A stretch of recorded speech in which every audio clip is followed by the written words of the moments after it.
Saudaraku Volley-mania, kejuaraan dunia voli U21 2025 masih berlangsung dan untuk babak ke-16 besar sendiri saudaraku sudah dilangsungkan pada kemarin Rabu 27 Agustus 2025 dan ada satu kontroversi yang tersaji ketika pertandingan antara Jepang versus Cina yang berakhir ricuh. Ya, setelah berjuang dengan begitu ketat ya, akhirnya Cina sebagai tuan rumah berhasil mendapatkan kemenangan 3-2 atas Jepang.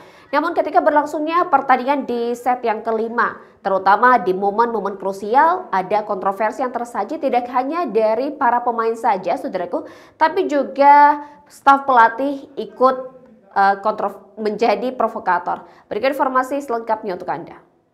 Pertandingan derby Asia Timur antara Jepang versus Cina pada babak 16 besar Piala Dunia Voli U21 Putra di Jiangmen Sports Center pada Rabu 27 Agustus berakhir ricuh. Bukan hanya pemain, kali ini staf pelatih pun ikut jadi provokator. Cina yang berstatus tuan rumah dipaksa bekerja keras menghadapi Jepang. Jepang lebih dulu unggul dengan kemenangan 25-17 di set pertama, namun Cina bangkit dan menyamakan kedudukan lewat set kedua yang berakhir dengan skor 2-3-2-5. Tim negeri tirai bambu terus melaju dan membalikkan keadaan setelah menang 2-1-2-5 di set ketiga. Jepang tidak tinggal diam dan memaksakan laga berlanjut di set penentu lewat skor 2-7-2-5 di set keempat. Drama terjadi di game kelima. Setelah berkejaran poin, Cina akhirnya memastikan tiket perempat final dengan kemenangan 13-15 sekaligus menutup laga penuh tensi itu dengan skor akhir 2-3. Sesaat setelah laga usai, para pemain Jepang langsung melayangkan protes keras.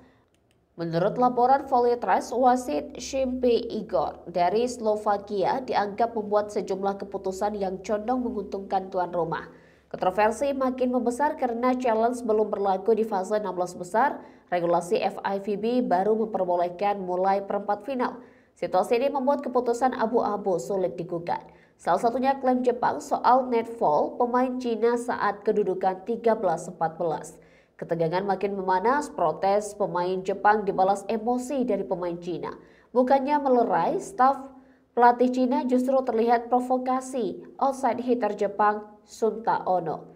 Terpancing emosi, Ono nyaris menyeberang ke area lawan sebelum akhirnya ditarik mundur oleh setter Jepang Kaisu Tekmasu.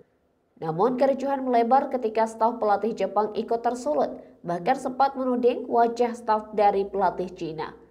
Rekaman video yang beredar di media sosial membuat insiden ini ramai jadi sorotan volley-mania di seluruh dunia. Terlepas dari kontroversi, Cina memastikan langkah ke perempat final untuk menghadapi Iran pada Jumat 29 Agustus pukul 16 waktu Indonesia Barat. Duel ini diprediksi panas karena Iran berambisi menjaga status juara bertahan. Sementara Jepang harus turun ke laga klasifikasi 9-16 dan akan menghadapi Argentina.